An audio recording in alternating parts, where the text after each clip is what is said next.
Hello everyone, welcome to Byju's government exam prep. समाचार पत्र विश्लेषण की इस सीरीज में आपका एक बार फिर से स्वागत है और आज हम 25 जनवरी 2021 के द हिंदू समाचार पत्र का विश्लेषण करेंगे। इस सीरीज में हम यूपीएससी एग्जाम्स के लिए जो इम्पोर्टेंट आर्टिकल है वो डिस्कस करते हैं और यूपीएससी के लिए प्री और मेंस एग्जाम से रिलेटेड कुछ प्रैक्टिस क्वेश्चन भी हम यहाँ पर देखते हैं। तो चलिए शुरुआत करते हैं। सबसे पहले हम जो आर्टिकल डिस्कस करेंगे वो पेज नंबर 6 पर प्रकाशित हुआ है, ट्रबल्ड वाटर्स, और ये जीएस पेपर 2 के आईआर अर्थात अंतरराष्ट्रीय संबंध विषय के लिए महत्वपूर्ण है। तो ये जो आर्टिकल प्रकाशित हुआ है इसमें पाल्क बे के बारे में बात की गई है। तो सबसे पहले अगर हम पाल्क बे के बारे में चर्चा करें तो पाल्क बे अर्थात पाल्क जल मरुमंडल जो है वो भारत के तमिलनाडु राज्य और श्रीलंका के जो उत्तरी प्रांत का जाफना जिला है उसके बीच में एक जल मरुमंडल है, अर्थात ये एक स्ट्रेट है। तो नॉर्मली क्या होता है कि जो भारत में तमिलनाडु का स्थान है और इसके अलावा श्रीलंका के बीच में ये जो पाल्क बे है, यहाँ पर क्या होता है कि तमिलनाडु से कुछ जो मछुआरे हैं जो मछली पकड़ने के लिए आते हैं, तो भारत और श्रीलंका के बीच की जो यहाँ पर सीमा रेखा निर्धारित की गई है वो कई बार इसे पार कर देते हैं और उसके कारण क्या होता है कि श्रीलंका की जो नौसेना है उसके द्वारा इन मछुआरों को गिरफ्तार कर लिया जाता है। तो इसके संबंध में भारत और श्रीलंका के बीच में कई प्रकार के विवाद देखे जाते हैं जिसके लिए समझौता करने की कई बार कोशिश की गई है। तो इसी के संबंध में हाल ही में एक घटना हुई है जिसके कारण ये जो एडिटोरियल है ये प्रकाशित किया है। तो घटना क्या हुई है कि तमिलनाडु जो है वहां के 4 मछुआरे जो है उनकी दुखद मौत हो गई है। ये जो मछुआरे हैं इनमें से ये बोला जा रहा है कि जो एक मछुआरा है वो श्रीलंका का था और ये श्रीलंकाई जो है वो तमिल शरणार्थी है जो कि भारत में रह रहा था।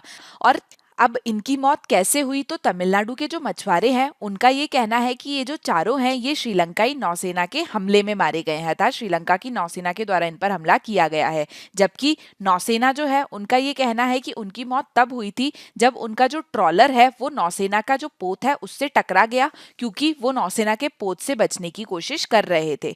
तो यहाँ पर अगर हम बात करें कि भारत में जो श्रीलंकाई अधिकारी हैं उनके साथ में एक मजबूत विरोध दर्ज कराया है और उन्होंने भारतीय जो मछुआरे हैं उनके द्वारा घुसपैठ का स्थायी समाधान खोजने के लिए एक समिति का गठन किया है। तो ये देखा जा रहा है कि इस प्रकार से जो मछुआरों के संबंध में घुसपैठ होती है या मछुआरे जो हैं उनके द्वारा ये स्थान पार कर लिया जाता है, जिसको लेकर कई बार इस प्रकार की घटनाएं देखी जाती है। तो ये जो घटनाएं हैं ये लगातार होती जा रही है।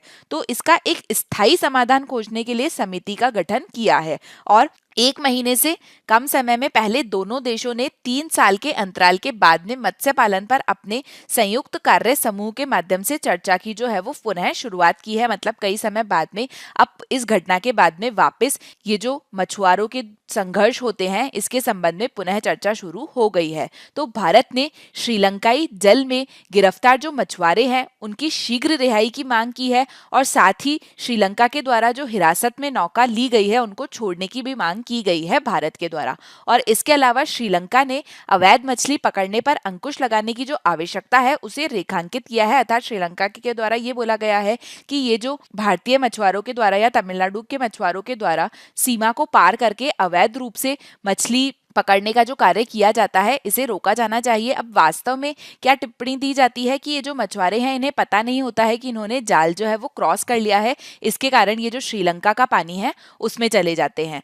और इसके अलावा उनके द्वारा ये बोला गया है कि इस प्रकार से जो मछुआरों के पार होने के कारण या दोनों देशों के बीच में इस तरीके को लेकर जो विवाद चल रहा है उससे क्या होता है कि जो मछुआरों की आजीविका है उस पर प्रतिकूल प्रभाव पड़ता है। तो जब दोनों पक्ष हैं उन्होंने कुछ साल पहले अपने संयुक्त कार्यदल बनाने का फैसला किया था, तो इस बात पर वो सहमत हुए थे कि जो मछुआरे हैं उनको संभालने में कोई हिंसा या नुकसान नहीं होना चाहिए, अर्थात अगर उनके द्वारा ये सीमा रेखा पार कर ली जाती है तो उस चीज को नियंत्रित करने के लिए जो मछुआरे हैं उनका नुकसान नहीं होना चाहिए। लेकिन अभी हमने क्या देखा कि 4 मछुआरे जो हैं उनकी मौत हो गई और इसके साथ ही जो संबंधित तटरक्षक हैं उनके बीच में एक हॉटलाइन स्थापित की जाने की बात की गई थी भारत और श्रीलंका के बीच में। लेकिन दुर्भाग्य की बात यह है कि ये जो हॉटलाइन स्थापित करने की बात की गई थी इसे अभी तक भी चालू नहीं किया गया है और इस प्रकार की जो मौतें हैं ये अभी भी होती रहती है। तो इस तरीके का जो टकराव हुआ है इसके लिए जो मानवीय दृष्टिकोण है, जिस दृष्टिकोण की जो आधारशिला है उसके होने की उम्मीद है वो हमेशा से ही प्रत्यक्ष नहीं है। अर्थात ये माना जाता है कि ये जो पूरा मामला है इसके लिए मानवीय दृष्टिकोण होने की आवश्यकता है, अर्थात ह्यूमैनिटेरियन ग्राउंड्स होने की यहाँ पर आवश्यकता है। लेकिन ये देखा जाता है कि वास्तव में मानवीय दृष्टिकोण जो है उसका पालन नहीं किया जाता है और इस प्रकार से मछुआरों की जो आजीविका है और जानमाल है उन दोनों की ही हानि होती है। एक योजना बनाई गई थी श्रीलंका के द्वारा कि जो तमिलनाडु के मछुआरे हैं उनको अपना जो ट्रॉलर है उसको गहरे समुद्र में मछली पकड़ने के जहाजों के साथ में बदलकर शेष मछुआरों के जो संसाधन है उनका दोहन करने की जो प्रवृत्ति है उससे वंचित करने की जो योजना बनाई गई थी वो वास्तव में पूरी नहीं हुई है। और इसके अलावा जो दोनों पक्ष हैं उनमें मछुआरों को शामिल करते हुए सीधी बातचीत के माध्यम से एक समझौता करने का भी प्रयास जो है वो किया गया था, लेकिन वो भी एक गतिरोध पर पहुंच गया है। अर्थात ये कोशिश की गई थी जो दोनों पक्ष हैं उनको और वहां के जो मछुआरे हैं उनके साथ में बातचीत की जाए, लेकिन ये देखा गया कि उसका भी कोई हल नहीं निकला, वो बातचीत सही ढंग से नहीं हो पाई। तो जो श्रीलंका है वो दोनों देशों के द्वारा संयुक्त गश्त करने का पक्षधर है और तमिलनाडु के जो मछुआरे हैं उनके द्वारा मछली पकड़ने की जो अनिश्चित प्रथाएं हैं उन पर प्रतिबंध लगाने की बात श्रीलंका के द्वारा की जाती है। अभी तक जो है ये संयुक्त गश्त नहीं होती है। ये देखा जाता है कि जो श्रीलंका है वो अपने वाटर में गश्त करती है नौसेना, और भारतीय वाटर जो है वहां पर भारत की नौसेना गश्त करती है। लेकिन जो श्रीलंका है वो एक तो संयुक्त गश्त की बात करते हैं और इसके अलावा उनके द्वारा ये बोला जा रहा है कि जो तमिलनाडु के मछुआरों के द्वारा अनिश्चित प्रथाओं का उपयोग किया जाता है। ये अनिश्चित प्रथाएं क्या है, जैसे कि नीचे की ओर जो जाल है उसे फंसाना, मतलब जो समुद्र है उसमें काफी नीचे की तरफ जाल फंसाकर जो मछली पकड़ना है, तो इस तरीके की प्रथाओं पर प्रतिबंध लगाने की बात की जाती है। लेकिन इनके लिए ये बोला जाता है कि ये प्रथाओं पर अगर प्रतिबंध लगाया जाता है तो इसके लिए जो फेज आउट पीरियड होगा अर्थात इन्हें बंद करने का समय होगा वो काफी लंबे समय की आवश्यकता होगी। और इसके अलावा यहाँ पर यह बोला जा रहा है कि जो तमिलनाडु के राजनीतिक नेता हैं उन्होंने शायद ही कभी ये स्वीकार किया है कि राज्य के जो मछुआरे हैं वो क्षेत्रीय जल को पार करके समस्या में बहुत योगदान देते हैं। अर्थात तमिलनाडु के जो राजनेता है वो इस बात से एग्री नहीं होते हैं कि इसमें मछुआरे की भी गलती है कि जो मछुआरे हैं वो वहां का जो क्षेत्रीय जल है, क्षेत्रीय वाटर है, उसको पार करते हैं, जिससे ये जो पूरी दुर्घटना है ये ज्यादा बढ़ जाती है और इसमें काफी जो नुकसान है वो भी होता है। न ही इस बात की पर्याप्त मान्यता है कि श्रीलंकाई जल जो है उसमें घुसपैठ को ट्रॉलर मालिकों के द्वारा संचालित किया जाता है, जो कि अपने गरीब कर्मचारियों को ऐसा करने के लिए मजबूर करते हैं और तब वो मारे जाते हैं या फिर गिरफ्तार हो जाते हैं। मतलब यहाँ पर ये बोला गया है कि ये जो घुसपैठ होती है मछुआरों के द्वारा, इसमें वास्तव में क्या होता है कि ट्रॉलर जो है वो आगे तक ले जाए जाते हैं। तो वास्तव में ये जो ट्रॉलर होता है, इन ट्रॉलर के जो मालिक होते हैं वो जो गरीब कर्मचारी होते हैं, जो काम करने वाले होते हैं, उन्हें ये करने के लिए भेजते हैं। और जब वो समुद्र में जाते हैं वो गरीब मछुआरे, तो वो या तो मारे जाते हैं या फिर गिरफ्तार हो जाते हैं, जिससे कई बार संघर्ष होता है। अब तक ये जो संघर्ष है इसको समाप्त करने के लिए पर्याप्त राजनीतिक संकल्प जो है वो नहीं हुआ है। तो यहाँ पर ये बोला गया है कि अभी की जो स्थिति है उसका उपयोग किया जा सकता है और अभी जिस प्रकार से समिति का गठन किया गया है तो ऐसे समय में ये जो पूरी समस्या है इस पर एक समझौता किया जा सकता है और इसका समाधान निकाला जा सकता है। तो यहाँ पर ये बोला गया है कि इसका जो एक व्यापक समाधान है जो कि अनधिकृत रूप से मछली पकड़ने पर अंकुश लगाएगा और मछुआरों के द्वारा दोनों ओर से संसाधनों के एक समान रूप से साझा और स्थायी रूप से मदद करेगा, ये लंबे समय तक अतिदेय है। मतलब एक ऐसा समाधान होना चाहिए जो कि एक तो अनधिकृत रूप से जो मछली पकड़ी जाती है, अवैध रूप से जो मछली पकड़ी जाती है उस पर अंकुश लगाए, और दूसरा है कि जो संसाधन होते हैं उनका दोनों तरफ से समान स्थायी उपयोग जो है वो किया जाना चाहिए। तो इन दोनों को लेते हुए एक जो समाधान है वो निकालने की आवश्यकता है, जिसमें अभी की जो स्थिति है वो मदद कर सकती है।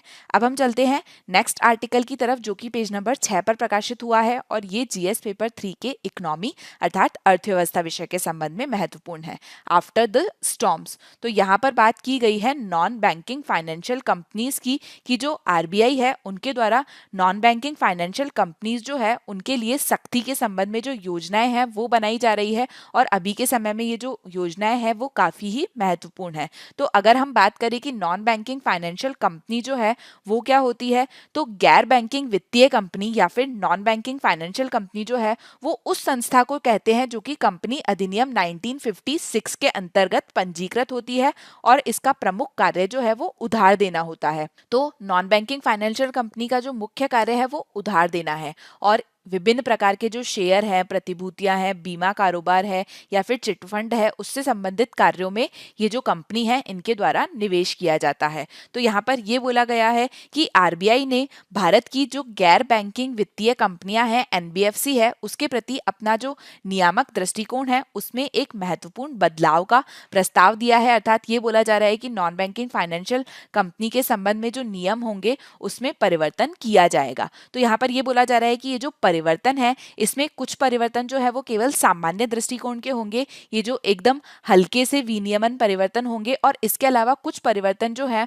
वो जो बड़े खिलाड़ी हैं, जो बड़े प्लेयर्स हैं नॉन बैंकिंग फाइनेंशियल कंपनी के, उनके लिए होंगे, जो कि काफी ज्यादा सख्त होंगे। जैसा कि बैंक में है कि कई बड़े बैंकों के लिए जो नियम है वो काफी सख्त है, उसी प्रकार से नॉन बैंकिंग फाइनेंशियल कंपनीज में भी ऐसा हो सकता है। तो यहाँ पर यह बोला जाता है कि यदि इस प्रकार से जो नियम है उन्हें लागू किया जाता है तो 2 दशक में ऐसी वित्तीय कंपनियां जो हैं या फिर जो शैडो बैंक होते हैं, शैडो बैंक क्या होते हैं आपको ये भी पता होना चाहिए। तो शैडो बैंक वो बैंक होते हैं जो एक्चुअल में रजिस्टर्ड नहीं होते हैं।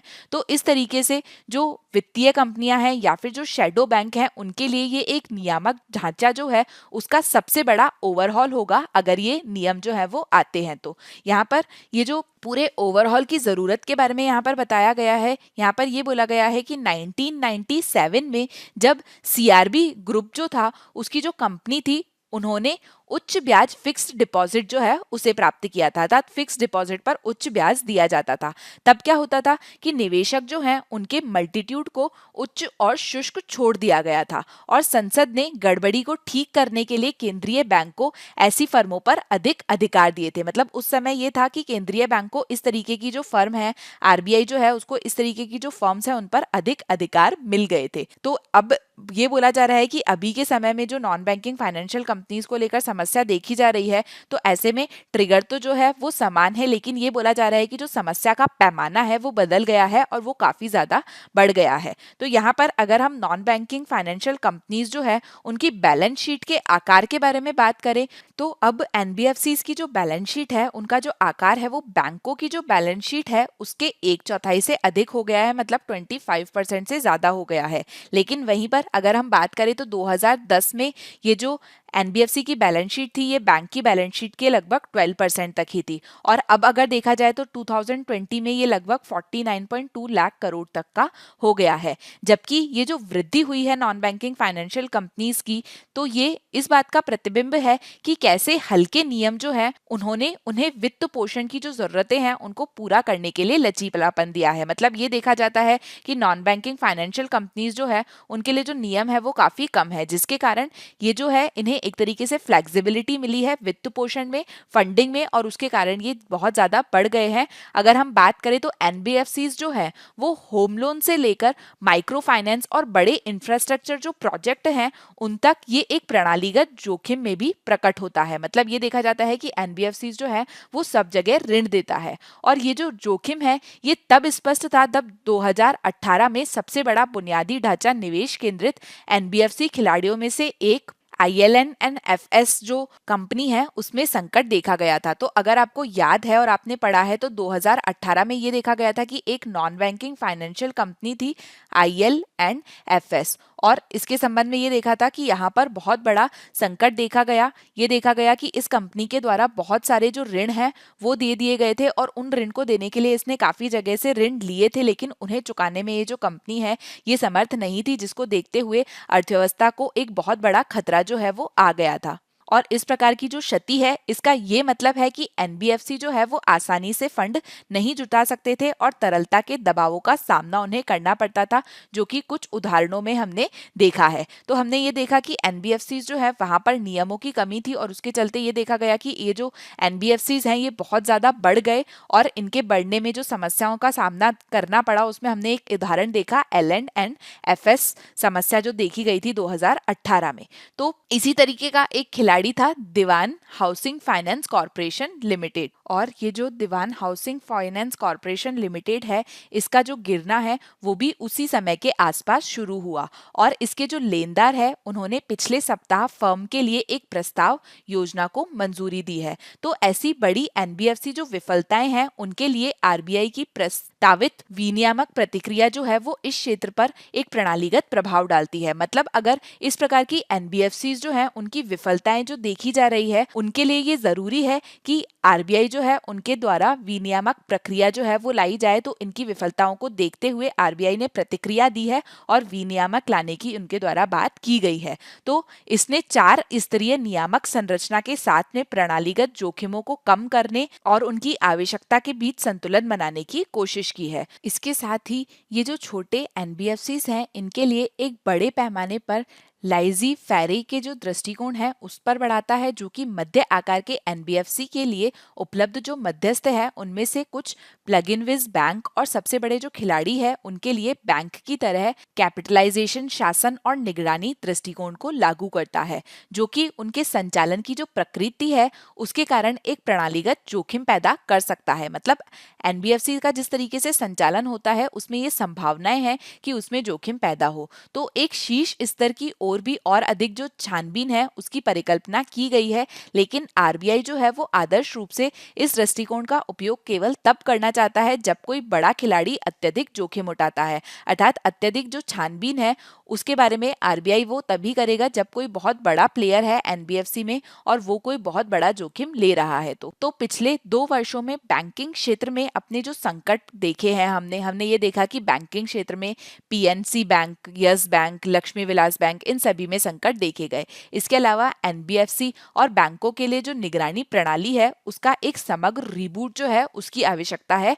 जो कि आत्मविश्वास बनाए रखने और वित्तीय स्थिरता बनाए रखने के लिए महत्वपूर्ण है। और साथ ही केंद्रीय वित्त मंत्री शक्तिकांत दास जो है उन्होंने ये कहा है कि इस तरीके से कार्य करने से, इस तरीके से बैंकों का जो निगरानी तंत्र है उसे बेहतर करने से जनता का ही भला होगा। तो यहाँ पर ये बोला गया है और ये आशा की जा रही है कि एनबीएफसीज जो होते हैं उनके द्वारा वो ऋण दिया जाता है जो कि सामान्य रूप से बैंकों के द्वारा नहीं दिया जाता है। बैंक जिन ऋणों को देने का समर्थन नहीं करते हैं तो उन गतिविधियों में जो इनके द्वारा उधार दिया जाता है, जिसमें स्मॉल लोन या फिर बुनियादी ढांचे की जो परियोजनाएं हैं वो आती है। स्मॉल लोन्स क्या हो गए, जैसे आपको 50,000 का लोन लेना है तो आप एकदम से बैंक के पास में जाएंगे तो बैंक जो है वो काफी ज्यादा इच्छुक नहीं होगा इस तरीके का लोन देने का। तो इस तरीके के जो लोन है वो एनबीएफसीज के द्वारा दे दिए जाते हैं। लेकिन अब ये जो एनबीएफसीज हैं उनको औपचारिक रूप से इनके लिए एक विनियमन का जो ढांचा है उसे तैयार करने की आवश्यकता है।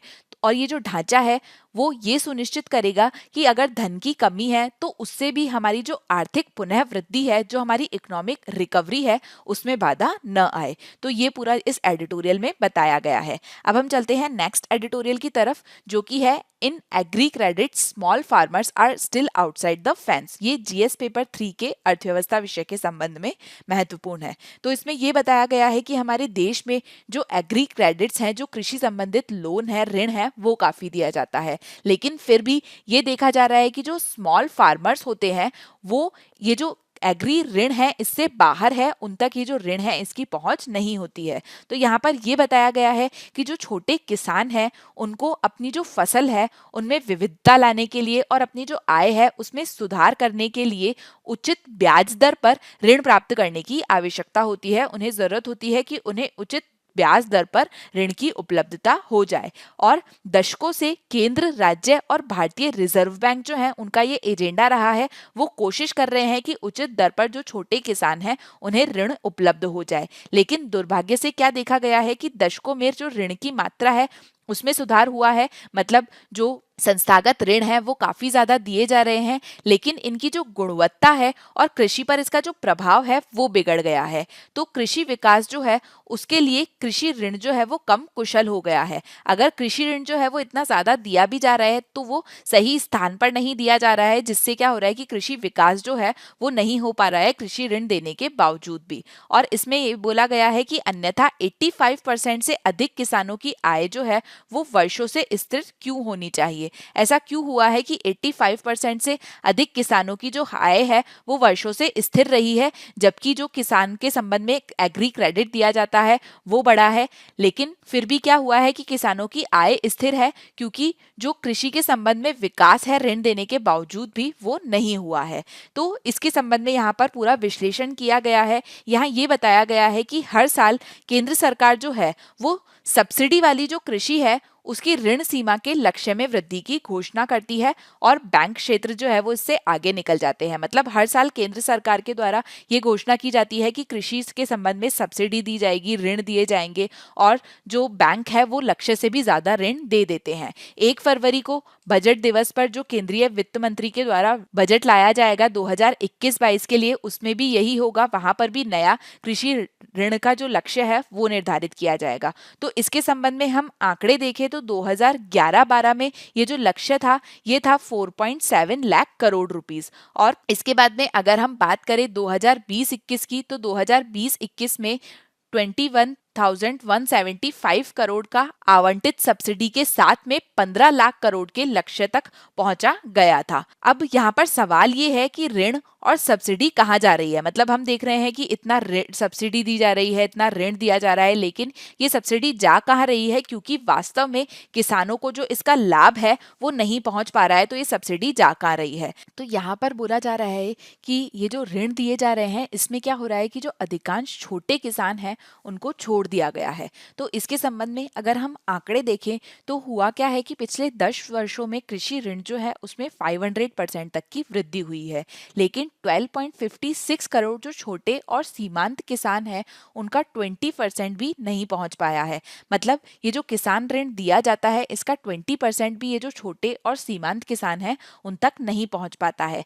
कृषि ऋण जो है उसके बावजूद भी आज भी देश में बेचे जाने वाले जो 95% ट्रैक्टर और अन्य कृषि गैर वित्तीय कंपनियों के द्वारा या फिर एनबीएफसीज के द्वारा 18% की जो ब्याज दर है उस पर उन्हें वित्त पोषित किया जाता है। मतलब जो 95% ट्रैक्टर बेचे जाते हैं वो एनबीएफसीज के द्वारा जो वित्त पोषण किया जाता है, एनबीएफसी से लोन लेकर वो खरीदे जाते हैं, जिसकी जो इंटरेस्ट रेट है, जो ब्याज दर है वो 18% तक होती है। वहीं पे जो बैंक होते हैं उनकी दीर्घावधि ऋण की जो ब्याज दर है वो 11% होती है। लेकिन इसके बावजूद भी जो एनबीएफसीज हैं वो इन ट्रैक्टर्स के लिए लोन देती है। इसके अलावा यहाँ पर ये बोला गया है कि जो केंद्रीय बैंक है आरबीआई, उन्होंने कृषि परिवारों से सबसे जो कम भूमि जोतते हैं, मतलब वो कृषि परिवार जिन 2 हेक्टेयर से कम की भूमि जोतते हैं, उन पर ये सवाल उठाया है कि वो संस्थागत स्रोत जो होते हैं उनसे सब्सिडी वाले जो बकाया ऋण हैं उन्हें उसका लगभग 15% ही मिलता है। जबकि ये बोला गया है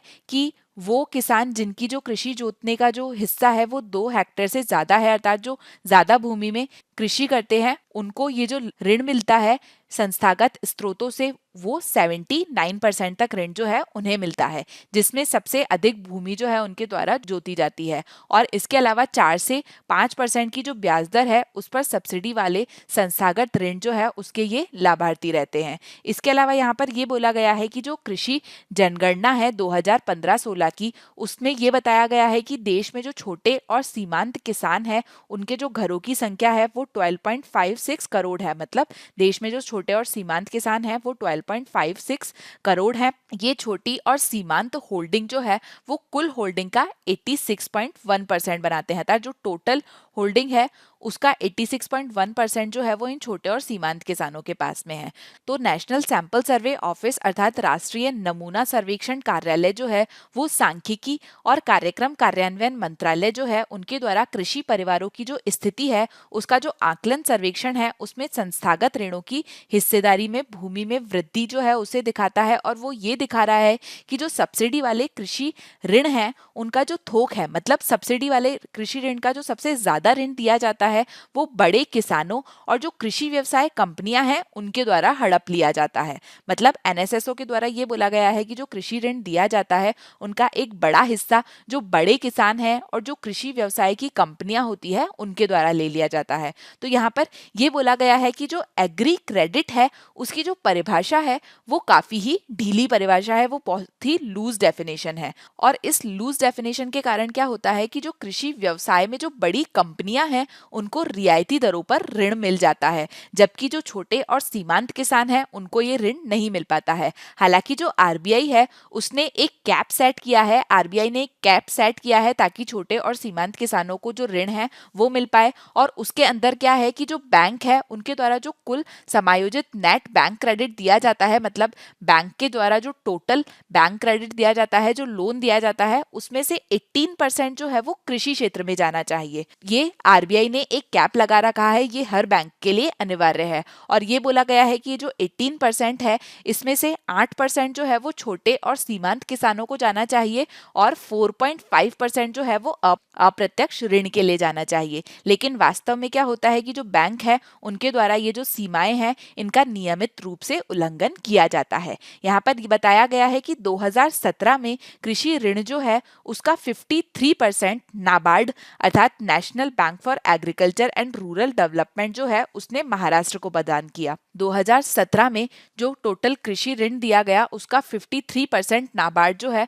उन्होंने महाराष्ट्र को प्रदान किया। और यहाँ पर महाराष्ट्र में ये प्रदान किया गया मुंबई जो कि एक महानगर है और इसके अलावा उपनगरों को। तो यहाँ पर ये स्पष्ट है कि ये जो महानगर और उपनगर है यहाँ पर कोई कृषक नहीं है, केवल जो कृषि व्यवसाय है वो थे। तो मुख्य रूप से ये कृषि व्यवसायों को प्रदान किया गया और इसमें किसानों के लिए खाद, कीटनाशक, बीज और कृषि उपकरण के जो डीलर है उनको अप्रत्यक्ष ऋण दिए गए।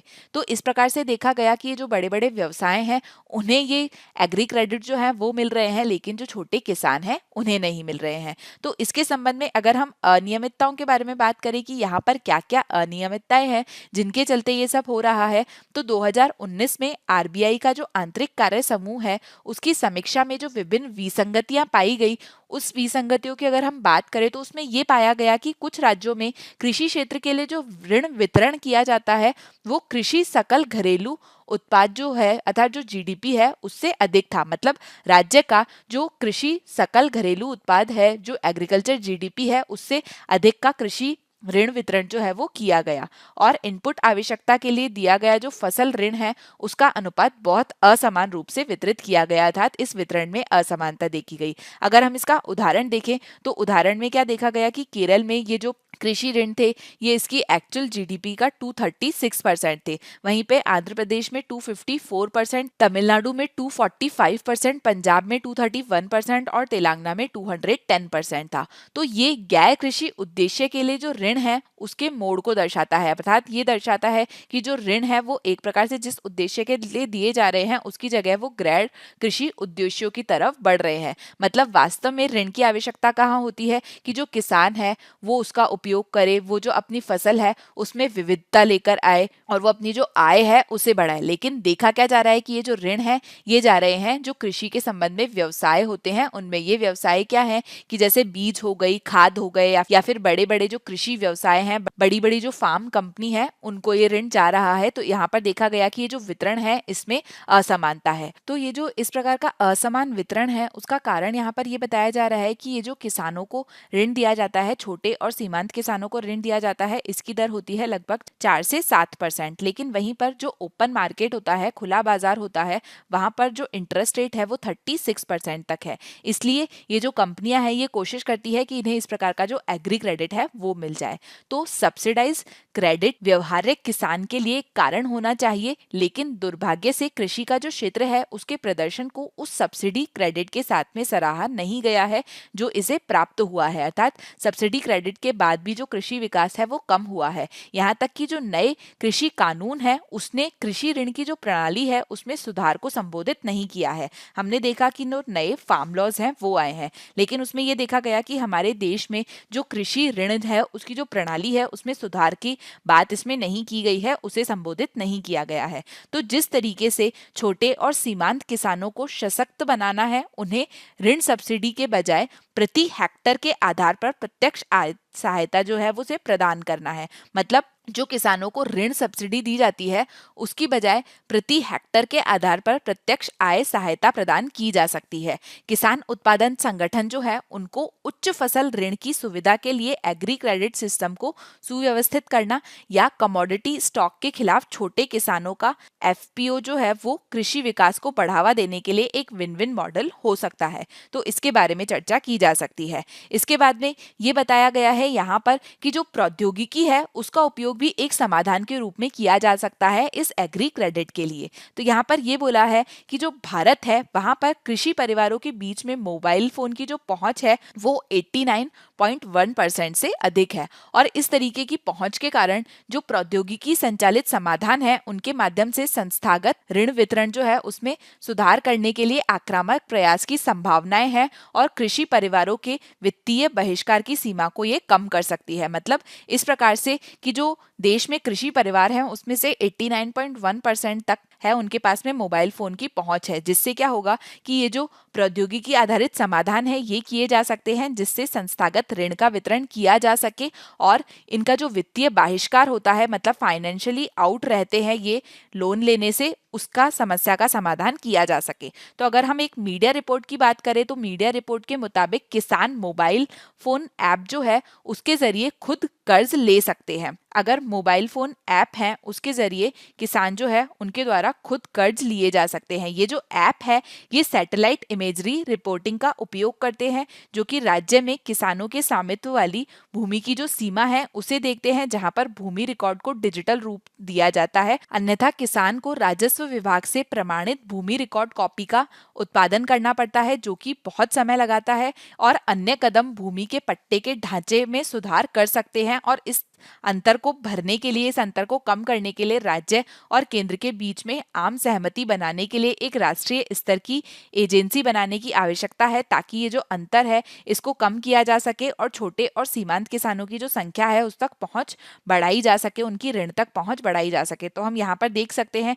कि जो प्रौद्योगिकी है वो एक समाधान के रूप में यहाँ पर कार्य कर सकती है। अब हम चलते हैं नेक्स्ट आर्टिकल की तरफ जो कि पेज नंबर 7 पर प्रकाशित हुआ है और जीएस पेपर 3 के अर्थव्यवस्था विषय के संबंध में महत्वपूर्ण है। ये आर्टिकल है the shipping sector is at sea. तो यहाँ पर बात की गई है भारत के जो पोर्ट हैं और जो शिपिंग सेक्टर है उसके बारे में और उसके संबंध में ये बोला गया है कि जो सागरमाला प्रोजेक्ट है भारत का वो क्षमता बढ़ाने, बुनियादी ढांचे और बंदरगाह जो है उन्हें विकसित करने के लिए एक आशा प्रदान करता है। इस एडिटोरियल में ये बताया गया है कि किस प्रकार से भारत का जो शिपिंग सेक्टर है वो पीछे हो गया है और जो सागरमाला प्रोजेक्ट है वो इसे बेहतर बना सकता है क्योंकि जो किसी भी देश का शिपिंग सेक्टर होता है वो उसकी अर्थव्यवस्था में एक बहुत महत्वपूर्ण योगदान देता है। तो यहाँ पर ये बोला गया है कि दुनिया की जो प्रमुख अर्थव्यवस्थाएं हैं उन्होंने हमेशा आर्थिक वृद्धि में योगदानकर्ता के रूप में शिपिंग की जो क्षमता है उसका एहसास किया है। ये देखा गया है कि जो भी प्रमुख अर्थव्यवस्थाएं हैं उनमें आर्थिक वृद्धि के लिए जो शिपिंग है उसने एक बहुत ही महत्वपूर्ण योगदान दिया है। तो अगर हम उदाहरण देखें चीन का बेल्ट एंड रोड इनिशिएटिव, तो जो बेल्ट एंड रोड इनिशिएटिव है चीन का उसका प्रमुख घटक है समुद्रों पर नियंत्रण, ताकि वो चीन की जो अर्थव्यवस्था है उसे बेहतर बना सके। चीन जो है वो बंगाल की खाड़ी और हिंद महासागर का जो क्षेत्र है उस पर नियंत्रण करने की कोशिश कर रहा है ताकि जो चीन का शिपिंग सेक्टर है वो बेहतर हो सके और उसकी जो अर्थव्यवस्था है वो काफी अच्छी हो सके। हालांकि अगर हम बात करें भारत और चीन के बीच में भौगोलिक क्षेत्र की तो हम देख सकते हैं कि जो भारत है, भारत में ये जो तटीय क्षेत्र है वो भारत का काफी ज्यादा है।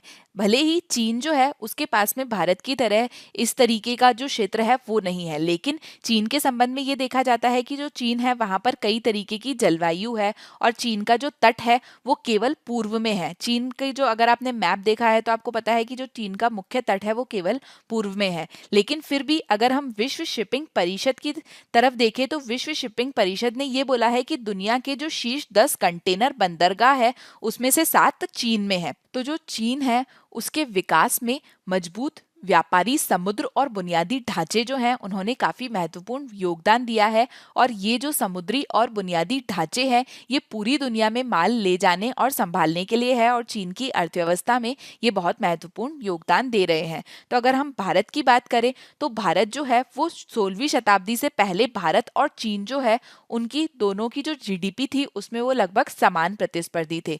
लेकिन ऐतिहासिक रिकॉर्ड जो है वो ये साबित करता है कि जो भारत है उसका विश्व में समुद्र वर्चस्व था। हमने पहले के जो इतिहास है उसमें ये देखा है कि भारत का विश्व में समुद्र के क्षेत्र में वर्चस्व था। लेकिन पिछले 70 वर्षों में भारत में जो खराब कानून रहे हैं और जो राजनीति रही है उसके कारण शिपिंग में जो विश्व में प्रतिष्ठा थी भारत की, भारत अब वो खो चुका है। लेकिन इसके बाद में बात की जा रही है कि जो सागरमाला परियोजना भारत के द्वारा लाई गई है वो एक प्रकार से आशा की किरण हो सकती है, ताकि भारत जो अपना शिपिंग सेक्टर है उसे पुनः प्राप्त कर सके। तो यहाँ पर ये बोला जा रहा है कि सागरमाला जो देश के रसद क्षेत्र के प्रदर्शन को बढ़ाने के लिए एक सरकारी कार्यक्रम है वो एक आशा प्रदान करता है। ये जो सागरमाला है इसका उद्देश्य है बंदरगाह नेतृत्व वाले औद्योगिकरण करना, विश्व स्तर रसद संस्थानों का विकास करना और तटीय सामुदायिक विकास करना। मतलब जो औद्योगिकीकरण है वो करना बंदरगाह नेतृत्व में। मतलब जैसे बंदरगाह है कोई, ये भारत है, यहाँ पर बंदरगाह है, तो इसके आसपास औद्योगिकीकरण करना, इंडस्ट्रियलाइजेशन करना, ताकि अगर किसी चीज का उत्पादन हो रहा है तो उसका ट्रांसपोर्टेशन आराम से हो सके और हम उसे इजीली एक्सपोर्ट कर सके। तो इससे क्या होगा कि हमारे देश की जो अर्थव्यवस्था है वो बेहतर होगी, और ये बात की गई है सागरमाला के अंदर। इसके अलावा यहाँ पर जो विश्व स्तरीय रसद संस्थान है उनके विकास करने की बात की गई है और तटीय सामुदायिक विकास करने की बात की गई है।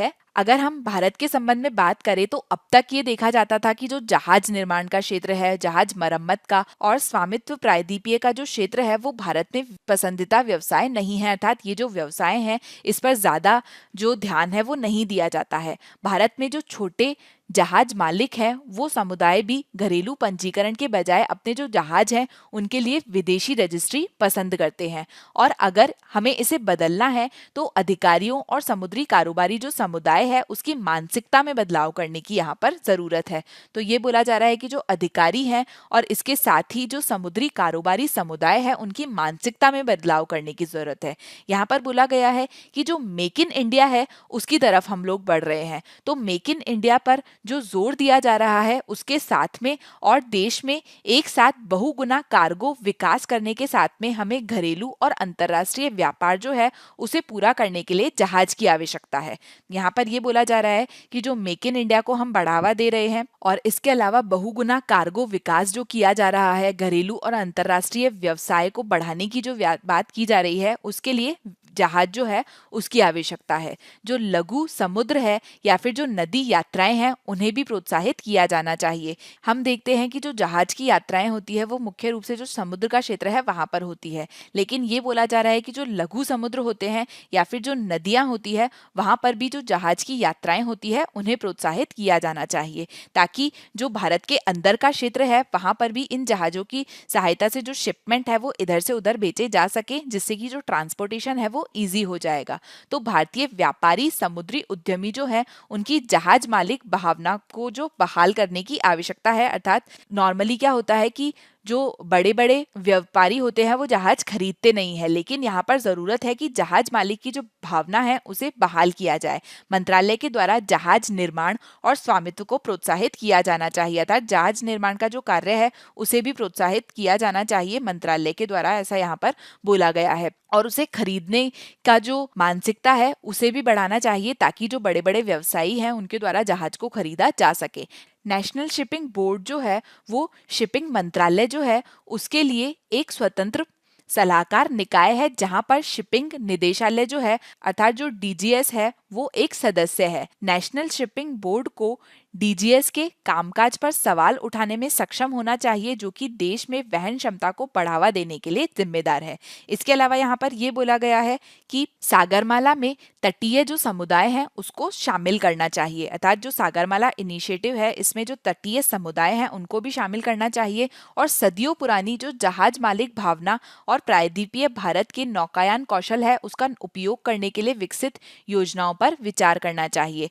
इसके साथ ही तटीय जो समुदाय है उसको जहाज का मालिक बनाया जाना चाहिए था। जो तट पर लोग रहते हैं उनको जहाज का मालिकाना हक दिया जाना चाहिए, जिससे उनको उसमें लेकर आत्मविश्वास की वृद्धि हो। ये तट और अंतर्देशीय जलमार्ग जो होंगे, अर्थात देश के अंदर जो नदियों वाले जलमार्ग होंगे, उनके माध्यम से जो छोटे जहाज होंगे उनके द्वारा जो माल है उसकी ढुलाई की शुरुआत करेगा। अर्थात इस तरीके से जो तटीय समुदाय होते हैं उनको अगर जहाज दिया जाता है तो उससे क्या होगा कि देश के अंदर जहाज से सामान ले जाने का, माल ढुलाई का कार्य प्रारंभ हो सकेगा। और प्रायद्वीपीय भारत जो है उसमें सभी छोटे बंदरगाह जो है वो मौजूदा प्रमुख बंदरगाहों के योगदान के रूप में सामने आएंगे और अपने आप ही स्थानांतरण हब बन जाएंगे। और पुराने नौकायान पोत मालिक जो है उनको छोटे जहाज के मालिक बनने के लिए प्रोत्साहित किया जाना चाहिए। मतलब अभी जो पोत मालिक हैं, बड़े बड़े नौकायान पोत जो हैं उनके मालिक हैं, उन्हें प्रोत्साहित किया जाना चाहिए कि उनके द्वारा जो छोटे जहाज हैं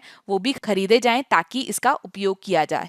अब यहाँ पर ये बोला जा रहा है कि ये दुख की बात है कि अधिकांश जो वैश्विक शिपिंग कंपनियां हैं जो कि अपने व्यापार के लिए भारतीय कार्गो पर निर्भर है, वो भारतीयों के पास में या तो वाणिज्यिक रूप से प्रमुख रूप से आती है या फिर भारतीय चालक दल जो है वो अपने जहाजों पर सवार है। लेकिन ये देखा जाता है कि जो प्रबंधन का क्षेत्र है इन बड़ी बड़ी वैश्विक शिपिंग कंपनियों में या फिर जो समुद्री संस्थान है वहां पर जो क्रीमी लेयर है उसको भारत से बाहर रखा गया है। मतलब यहाँ पर जो हाई पोस्ट है वहां पर भारत को उनसे बाहर रखा गया है। भारत के जो युवा है उनका यहाँ पर महत्वपूर्ण योगदान नहीं है।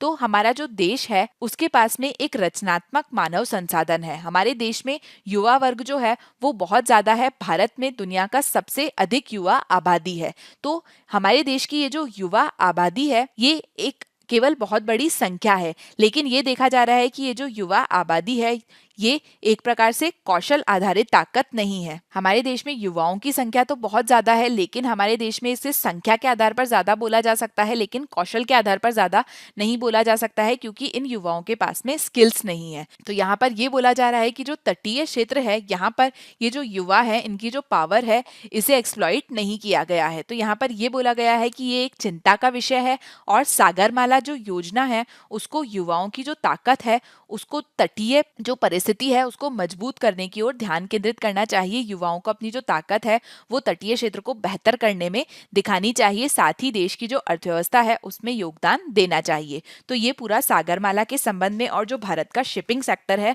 उसके संबंध में बात की गई है, जिसके बारे में हमने आज डिटेल में डिस्कस किया। अब हम चलते हैं अगले न्यूज आर्टिकल की तरफ जो कि पेज नंबर 10 पर प्रकाशित हुआ है। Sundarbans is home to 428 species of bird से ZSI अर्थात जूलॉजिकल सर्वे ऑफ इंडिया। तो यहाँ पर हम सुंदरबंस के बारे में बात करेंगे। तो सुंदरबन जो है वो पश्चिम बंगाल अर्थात वेस्ट बंगाल जो है उसके उत्तर और दक्षिण 24 परगना जिले के 19 विकास खंडों में फैला हुआ है। ये जो सुंदरबन है ये भारत और बांग्लादेश दोनों में फैला हुआ एक दलदलीय वन क्षेत्र है। आपको ध्यान रखना है कि ये एक दलदलीय वन क्षेत्र है और यहाँ पर पाए जाने वाले जो सुंदरी नामक वृक्ष हैं इनके लिए ये प्रसिद्ध है। सुंदरी नाम के वृक्ष पाए जाते हैं, इनके लिए सुंदरबंस प्रसिद्ध है। भारतीय क्षेत्र में स्थित जो सुंदरबन है वो यूनेस्को की विश्व धरोहर स्थल अर्थात वर्ल्ड हेरिटेज साइट का हिस्सा है। तो ये वर्ल्ड हेरिटेज साइट के अंतर्गत आते हैं सुंदरबंस। इसके अलावा सुंदरबन जो है वो दुनिया के सबसे बड़ा जो डेल्टा है उसका एक हिस्सा है। दुनिया का जो सबसे बड़ा डेल्टा है जो कि गंगा, ब्रह्मपुत्र और मेघना नदी जो है वो मिलकर बनाती है और उसका एक हिस्सा है सुंदरबन।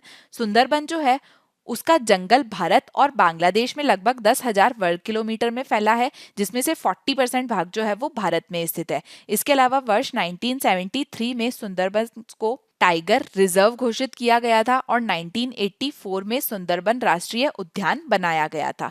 इसके अलावा इससे संबंधित अगर हम प्रारंभिक परीक्षा का प्रश्न देखें कि सुंदरबन के संबंध में निम्न कथनों पर विचार कीजिए, तो पहला स्टेटमेंट है कि ये जो डेल्टा है इसके दक्षिण पश्चिम भाग पर स्थित भारतीय सुंदरबन जो है वो देश के कुल मैंग्रोव वन क्षेत्र का 60% से अधिक का गठन करता है। तो पहला स्टेटमेंट सही है। देश में जो कुल मैंग्रोव वन क्षेत्र है, कुल मैंग्रोव्स है, उसमें से 60% जो है वो सुंदरबंस में है। इसके अलावा दूसरा है कि भारतीय सुंदरबन जो है जो यूनेस्को की विश्व धरोहर स्थल है वो रॉयल बंगाल टाइगर का घर है। तो दूसरा स्टेटमेंट भी सही है। तीसरा है कि ये भारत में एक रामसर साइट है। तो तीसरा स्टेटमेंट भी सही है। सही उत्तर हो जाएगा डी।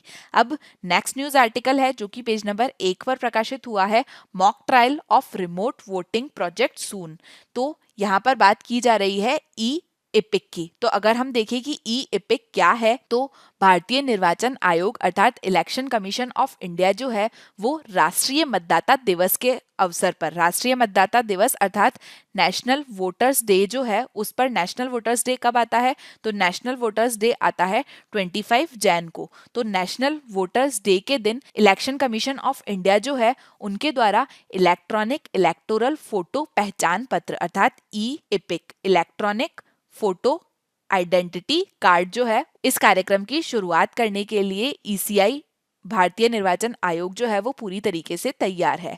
नए जो डिजिटल कार्ड हैं जो इसके तहत लाए जाएंगे, ये 5 राज्यों में जो चुनाव होने वाला है, जो केरल, पुदुचेरी, असम, तमिलनाडु और पश्चिम बंगाल है, यहाँ पर जो आगामी चुनाव होने वाले हैं उनको ध्यान में रखते हुए इसे लॉन्च किया गया है। तो अगर हम यहाँ पर ई एपिक के बारे में बात करें कि ये क्या है, तो ये इलेक्टोरल फोटो आइडेंटिटी कार्ड का एक इलेक्ट्रॉनिक संस्करण है। तो हम देखते हैं कि वोटर आईडी जो होते हैं, तो ये वोटर आईडी जो है उसका एक इलेक्ट्रॉनिक रूप है, उसका एक ई संस्करण है। ये क्या है कि ये गैर संपादन योग्य के रूप में एक सुरक्षित प्रोटोकॉल दस्तावेज प्रारूप संस्करण है, अर्थात ये पीडीएफ फॉर्म में होगा। पीडीएफ फॉर्म का मतलब है कि इसे एडिट नहीं किया जा सकेगा। और ई इपिक जो है उसमें क्या होगा, इसमें सीरियल नंबर होगा, भाग संख्या होगी, इसके साथ ही फोटो होगी और जनसांख्यिकी के साथ में इसमें एक सुरक्षित क्यूआर कोड भी होगा, एक सिक्योर्ड क्यूआर कोड भी होगा। ये पोर्टेबल संस्करण जो है इसको मोबाइल या कंप्यूटर से डाउनलोड किया जा सकता है। तो नॉर्मली क्या होता है कि इलेक्शन कमीशन ऑफ इंडिया जो है उसके द्वारा वोटर्स को वोटर आईडी भेजे जाते हैं, लेकिन ये जो ई एपिक के जरिए ये जो वोटर आईडी का इलेक्ट्रॉनिक संस्करण है इसे कंप्यूटर या मोबाइल पर डाउनलोड किया जा सकेगा। और ये जो पोर्टेबल आईडी है ये भौतिक या पारंपरिक आईडी के अलावा लॉन्च की जाएगी, जिसे डिजिटल रूप से संग्रहित किया जा सकेगा। तो अगर हम बात करें कि ये जो पूरी पहल है ई एपिक की, ये कैसे शुरू की जाएगी, तो ये जो ई एपिक की पहल है ये 2 फेजेस में होगी, ये 2 चरणों में होगी। पहला फेज जो है वो होगा 25 से 31 जनवरी तक। हमने देखा कि 25 जनवरी जो है वो नेशनल वोटर्स डे है, तब इसकी शुरुआत की जाएगी। ये जो पहला चरण होगा इसमें नए मतदाता जो हैं उनको अपना मोबाइल नंबर प्रमाणित करने के बाद में ई एपिक डाउनलोड करके वोटर आईडी जो है वो प्राप्त होगी। और इसका जो दूसरा चरण होगा उसकी शुरुआत होगी 1 फरवरी से। जो दूसरा चरण शुरू किया जाएगा इसमें जो सामान्य मतदाता हैं इन्हें वोटर आईडी मिलेगा। तो यहाँ पर हमने ये पूरा देखा कि नेशनल वोटर्स डे के अवसर पर ये जो ई एपिक है इसकी शुरुआत की जा रही है। अगर हम बात करें कि नेशनल वोटर्स डे जो है वो 25 जनवरी को क्यों मनाया जाता है, तो इस दिन इलेक्शन कमीशन ऑफ इंडिया जो है उनका फाउंडेशन डे है, उनकी स्थापना की थी और इस दिन को 2011 से मनाया जाता है नेशनल वोटर्स डे के रूप में। अब हम इससे रिलेटेड प्रारंभिक परीक्षा का एक प्रश्न देखते हैं, प्रीलिम्स प्रैक्टिस क्वेश्चन देखते हैं। तो ई एपिक के संबंध में निम्न कथनों पर विचार कीजिए। पहला है कि ये इलेक्टोरल फोटो आइडेंटिटी कार्ड का इलेक्ट्रॉनिक संस्करण है, तो पहला स्टेटमेंट सही है। दूसरा है कि इस पोर्टेबल संस्करण को मोबाइल या कंप्यूटर पर डाउनलोड किया जा सकता है, तो दूसरा भी सही है। तीसरा है इलेक्ट्रॉनिक कार्ड चुनाव आयोग की हार्ड कॉपी की छपाई और वितरण की जो लागत है उसको बचाने में मदद करेगा, तो तीसरा स्टेटमेंट भी सही है। सही उत्तर हो जाएगा डी, उपरोक्त सभी। अब हम यूपीएससी के द्वारा 2020 में एक क्वेश्चन पूछा गया था वो देखते हैं। तो ये एक प्रीवियस ईयर क्वेश्चन है, सियाचिन ग्लेशियर कहाँ स्थित है, तो इसका सही उत्तर होगा कि ये नुब्रा घाटी के उत्तर में स्थित है। अब हम मुख्य परीक्षा के संबंध में कुछ प्रश्न देखते हैं जिनका उत्तर लिखने की आपको कोशिश करनी है। पहला है लघु और सीमांत किसानों को संस्थागत ऋण की सख्त जरूरत है, मौजूदा अंतर को ठीक करने और किसानों को उचित मूल्य पर नकदी प्रवाह बढ़ाने के लिए क्या उपाय किए जा सकते हैं। तो इसके संबंध में आज हमने डिटेल में डिस्कस किया। इस प्रश्न का उत्तर आपको 150 शब्दों में देना है और ये 10 मार्क्स का क्वेश्चन है। नेक्स्ट है भारत और श्रीलंका के बीच में मत्स्य विवाद में योगदान करने वाले जो कारक हैं उसके बारे में विस्तार से बताएं। विन विन की स्थिति बनाकर इस वर्तमान संकट को अवसर में कैसे बदला जा सकता है, इस पर चर्चा कीजिए। इस प्रश्न का उत्तर आपको 250 शब्दों में देना है और ये 15 मार्क्स का क्वेश्चन है। तो ये जो दोनों मेंस एग्जाम्स के आपको क्वेश्चन दिए हैं इनका आंसर लिखने की आपको कोशिश जरूर करनी है। और यहाँ पर हमारा आज का डिस्कशन खत्म होता है। Thank you so much for today's discussion. I hope you like this session. Please like, share and subscribe to our channel. Thank you.